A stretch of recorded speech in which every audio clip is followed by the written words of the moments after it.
ओम शांति। आज 10 अगस्त 2021। आज मीठे प्यारे बाप दादा के महावाक्य हैं। मीठे बच्चे, बाप आए हैं तुम्हें इस पाप की दुनिया से निकाल चैन की दुनिया में ले जाने।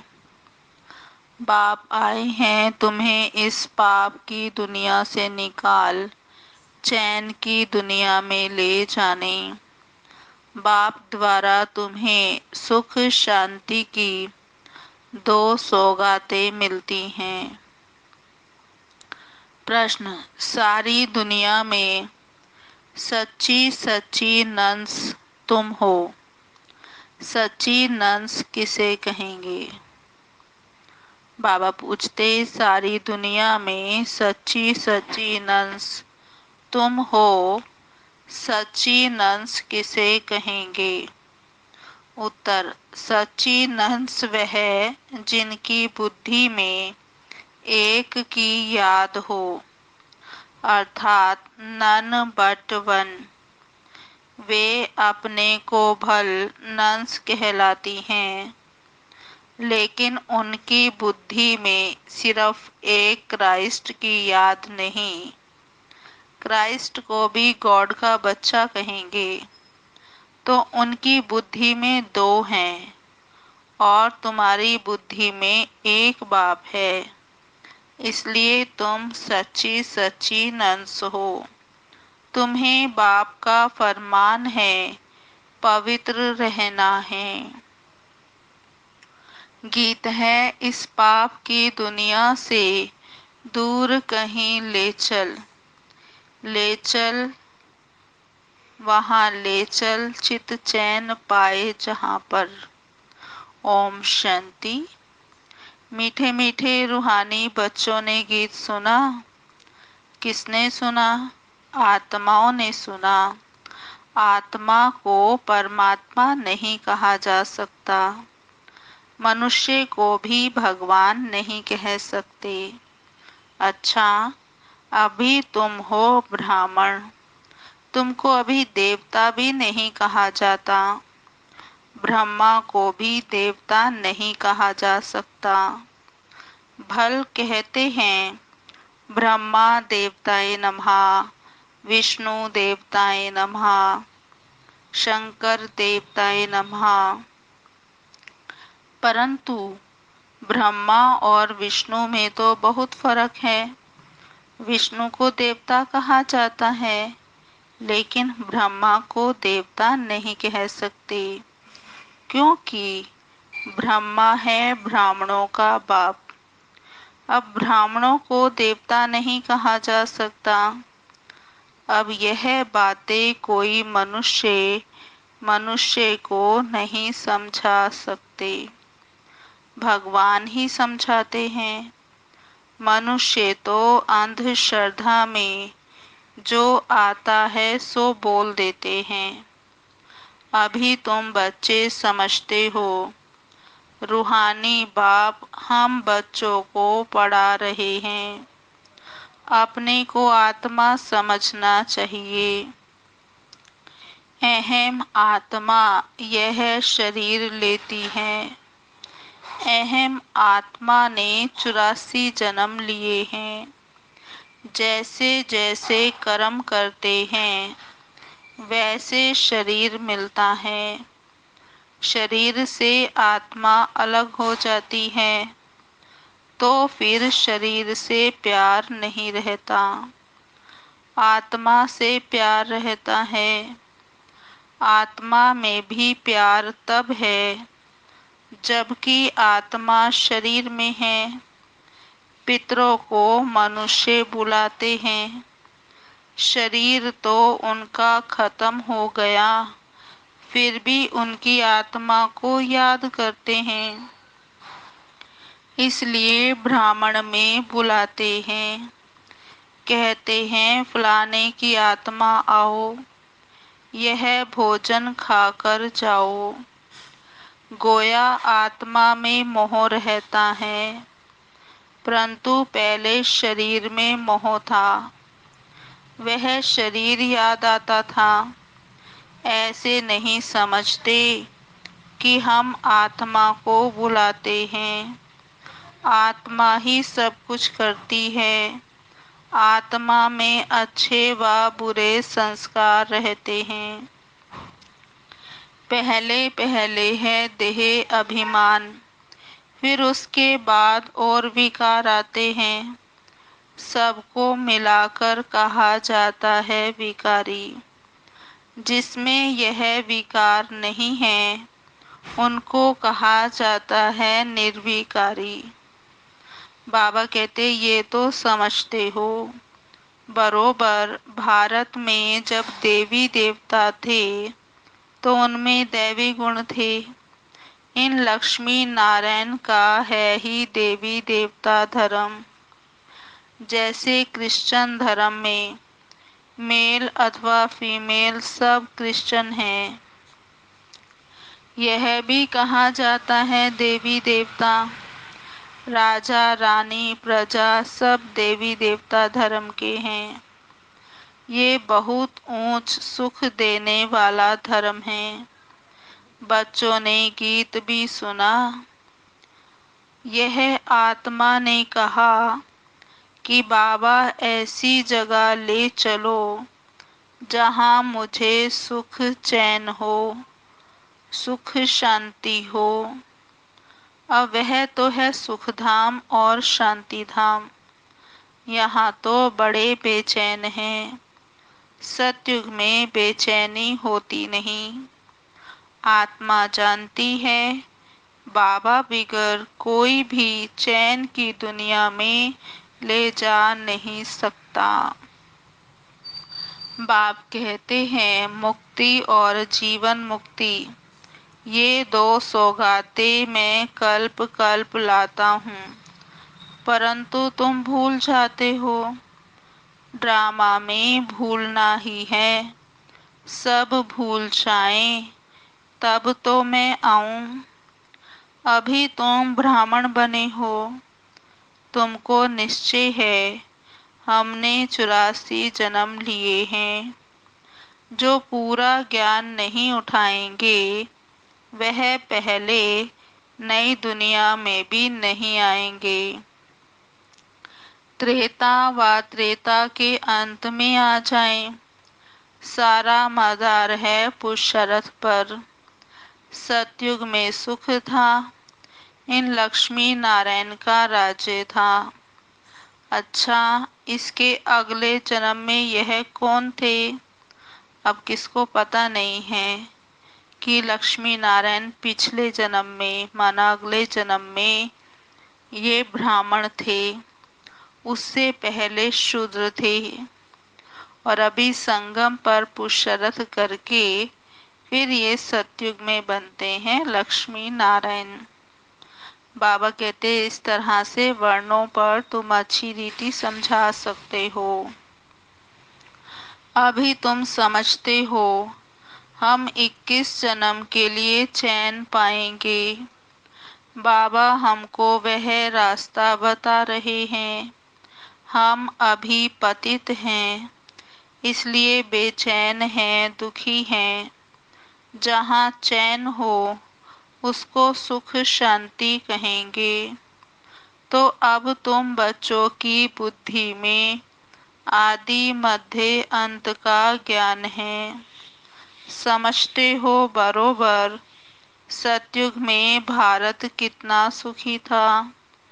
दुख अथवा बेचैनी का नाम नहीं था। अभी तुम पुरुषार्थ कर रहे हो स्वर्ग में जाने के लिए।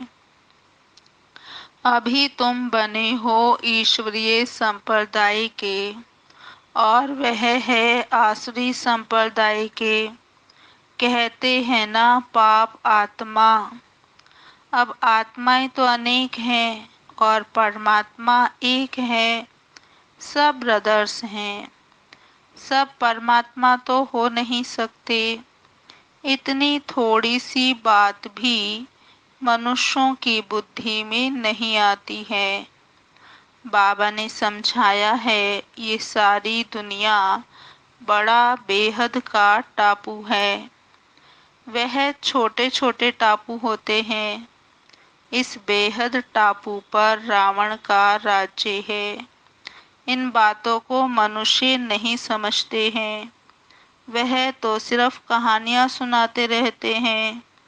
कहानी को ज्ञान नहीं कहा जाता।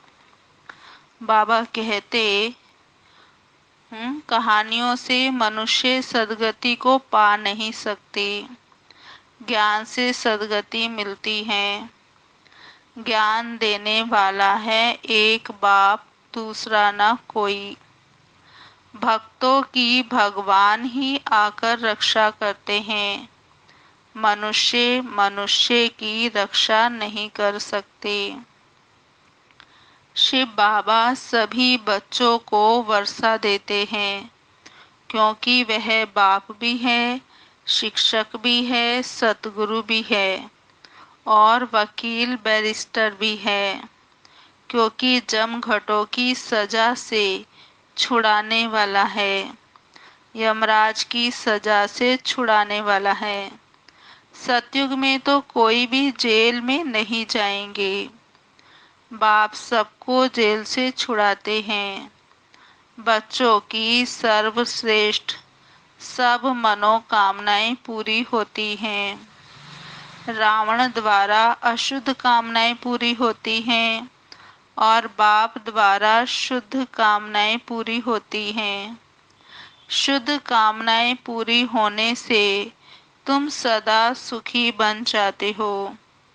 अशुद्ध कामना है पतित विकारी बनना। पावन रहने वाले को ब्रह्मचारी कहा जाता है। तुमको भी पवित्र रहना है। पवित्र बन और पवित्र दुनिया का मालिक बनना है। पति से पावन एक बाप ही बनाते हैं।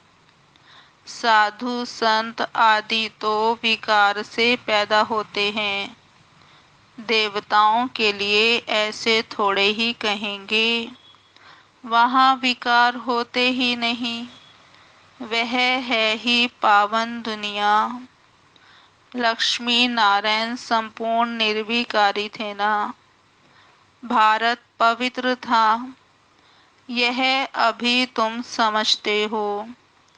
सतयुग में प्योरिटी थी तो पीस प्रॉस्पेरिटी थी।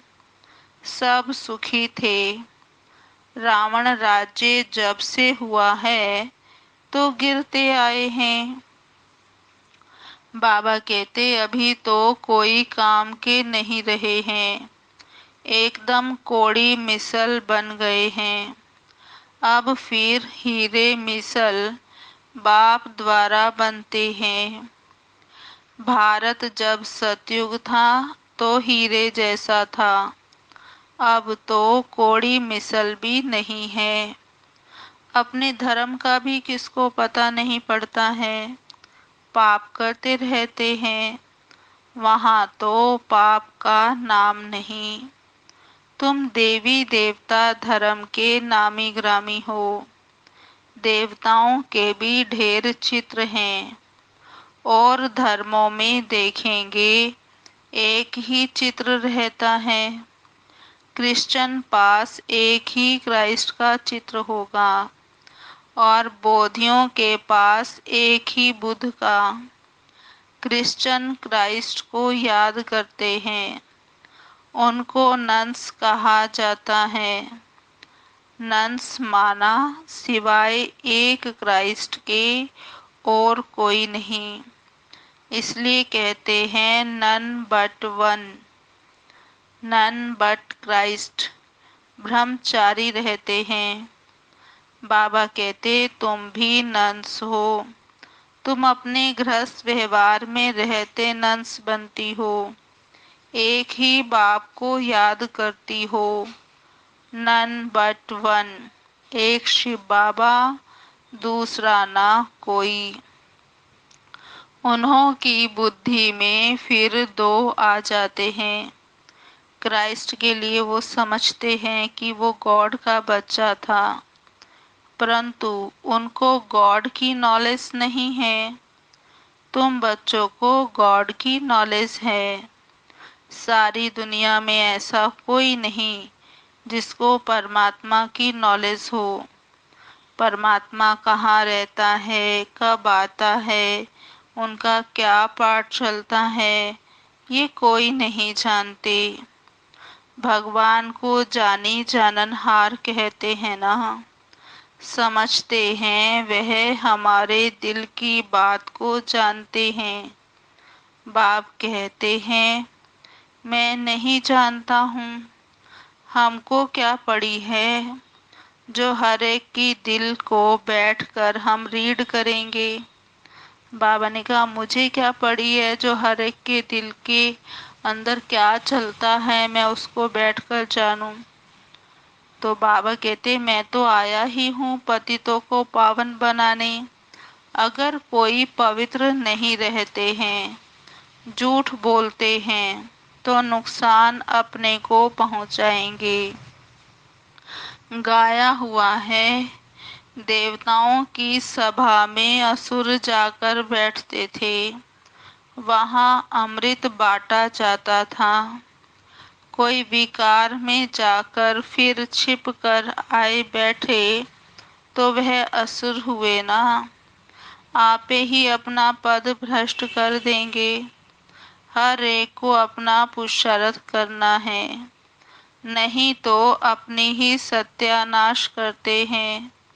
बहुत ऐसे हैं जो छिपकर बैठ जाते हैं, कहते हैं हम विकार में थोड़े ही जाते हैं, परंतु विकार में जाते रहते हैं।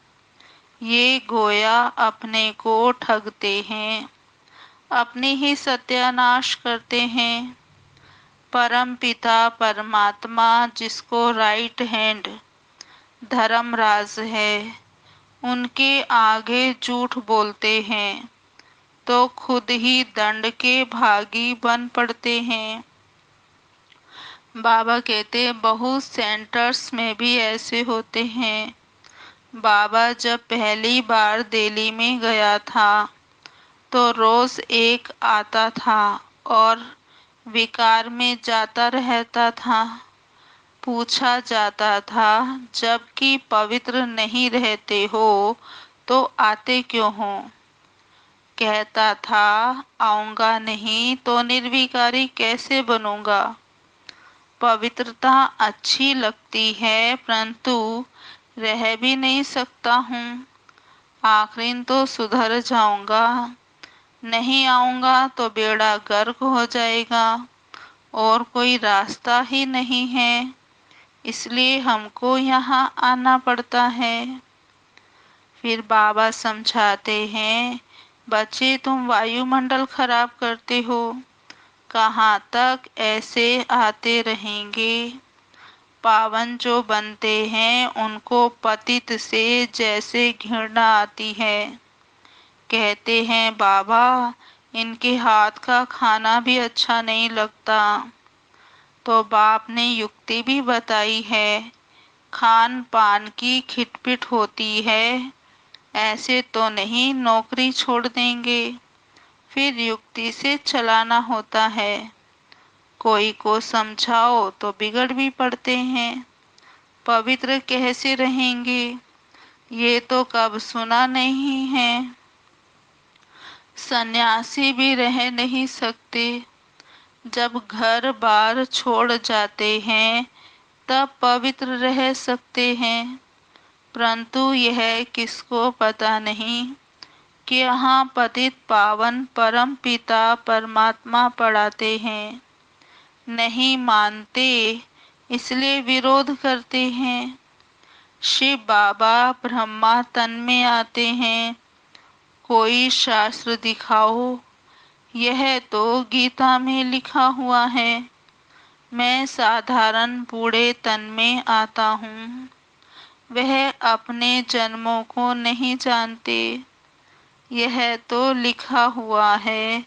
फिर तुम कैसे कहते हो कि परमात्मा कैसे मनुष्य तन में आएंगे। पतित तन में ही आकर रास्ता बताएंगे ना। आगे भी आए थे और कहा था मामेकम याद करो। वही परम धाम में रहते हैं और कहते हैं मामेकम याद करो, अर्थात मन ही मन मुझे याद करो। बाबा कहते कृष्ण का शरीर तो मूल वतन में परम धाम में नहीं होगा ना, जो ये कहे मामेक हम याद करो। एक परम पिता परमात्मा ही साधारण तन में प्रवेश कर तुम बच्चों को कहते हैं मामेकम याद करो, तो इस योग अग्नि से तुम्हारे पाप कट जाएंगे। इसलिए ही मुझे पतित पावन कहते हैं। पतित पावन जरूर आत्माओं का होगा ना, क्योंकि पतित भी आत्मा ही बनती है।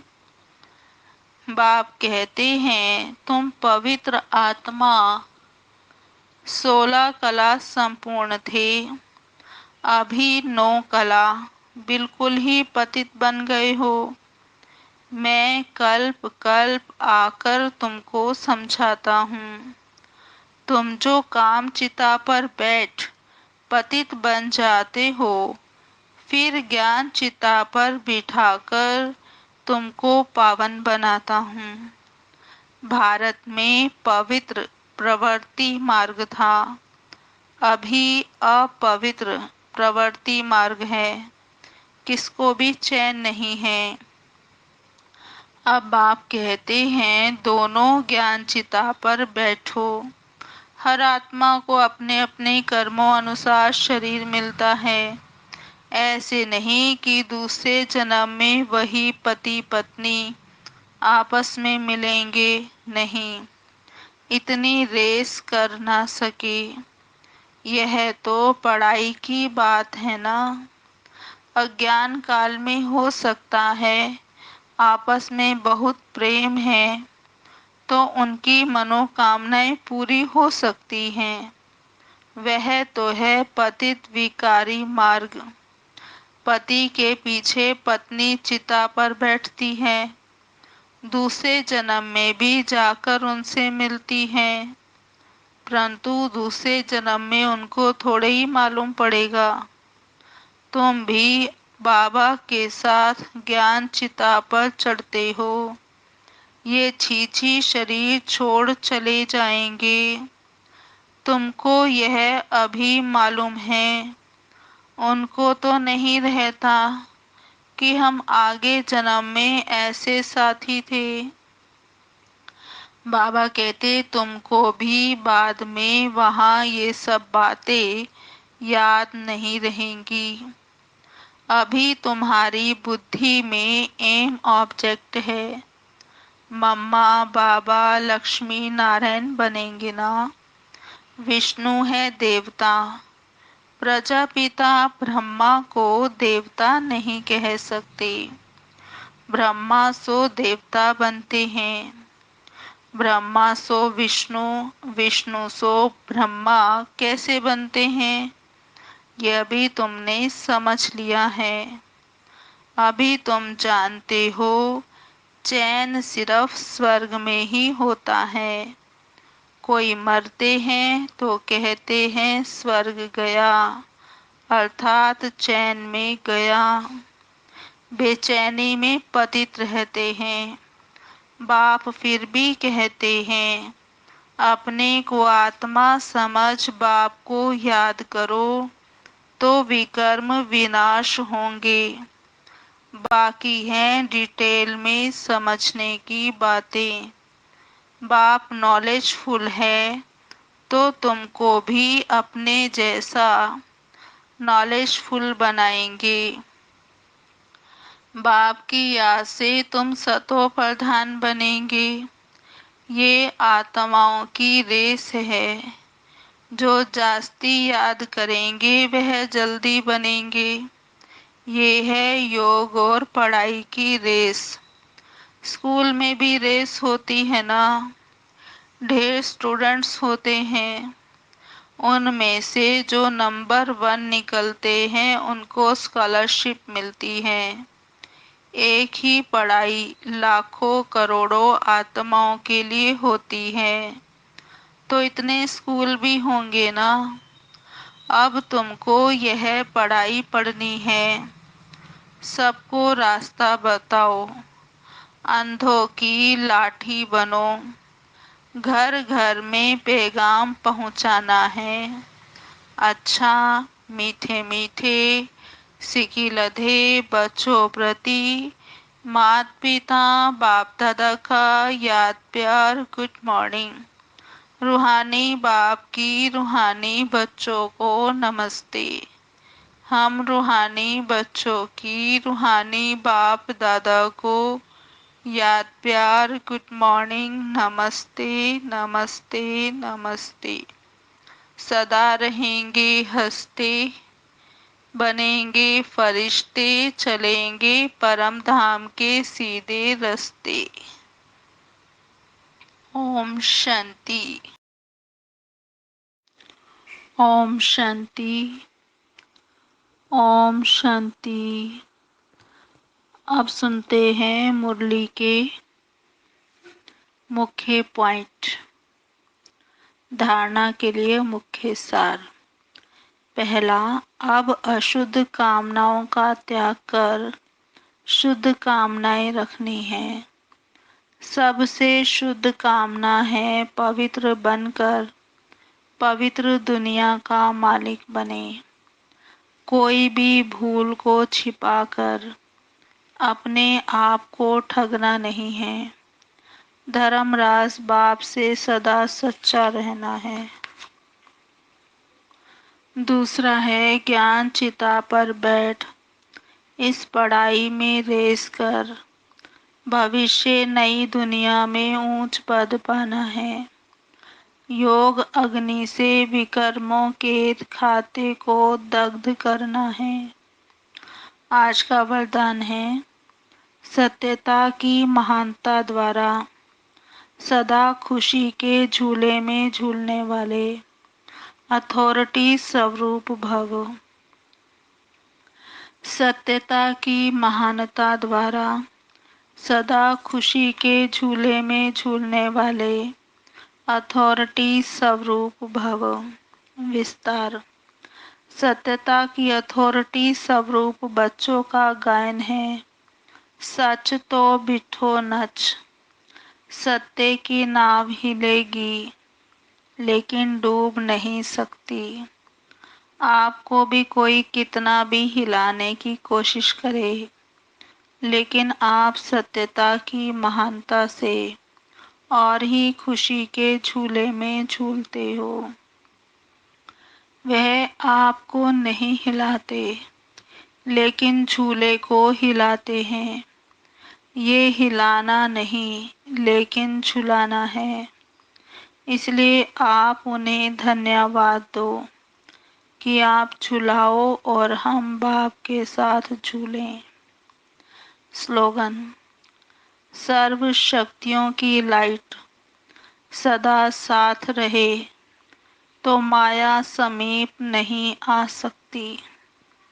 सर्व शक्तियों की लाइट सदा साथ रहे तो माया समीप नहीं आ सकती। अच्छा, ओम शांति। अब सुनते हैं आज की मुरली के स्वमान।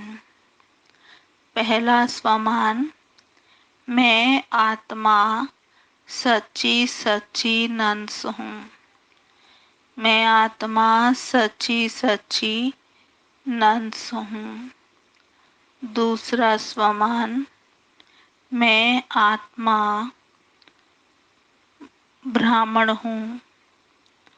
मैं आत्मा ब्राह्मण हूँ। तीसरा, मैं आत्मा निर्विकारी बन रही हूँ। मैं आत्मा निर्विकारी बन रही हूँ। चौथा, मैं आत्मा ईश्वरीय संप्रदाय की हूँ। मैं आत्मा ईश्वरीय संप्रदाय की हूँ। 5वां, मैं आत्मा हीरे मिसल बन रही हूँ। मैं आत्मा हीरे मिसल बन रही हूँ। 6वां स्वमान है, मैं आत्मा सत्य स्वरूप हूँ। मैं आत्मा सत्य स्वरूप हूँ। 7वां स्वमान, मैं आत्मा सर्व शक्तियों की लाइट में हूँ। मैं आत्मा सर्व शक्तियों की लाइट में हूँ। 8वां स्वमान, मैं आत्मा नंबर 1 स्टूडेंट हूँ। मैं आत्मा नंबर 1 स्टूडेंट हूँ। ओम शांति। अभी सुनते हैं दादी जी की विशेषता। प्रकाश मणि दादी जी की 10वीं विशेषता, सदा मैं और मेरेपन से दूर समर्पण लाइफ। दादी जी की सदा ऐसी समर्पण लाइफ रही जो वे मैं मेरेपन से दूर रही। जैसे मम्मा ने कभी किसी की कमियों को नहीं देखा, ऐसे दादी ने भी कभी किसी की कमी नहीं सुनी ना देखी। पालना भी मम्मा बाबा के समान दी। दादी जी सबका ध्यान रखने में, हर बात में एक्यूरेट रहने में, जो बाबा सेवा कहे वो तुरंत करने में, जो इशारा मिला वो मन वाणी कर्म से पालन करने में दादी नंबर 1 थी। बाबा ने पहले पहले दादी जी को ही जापान और हांगकांग की सेवा पर भेजा। अच्छा, ओम शांति। अभी हम 10 मिनट बाबा को याद करेंगे। ओम शांति।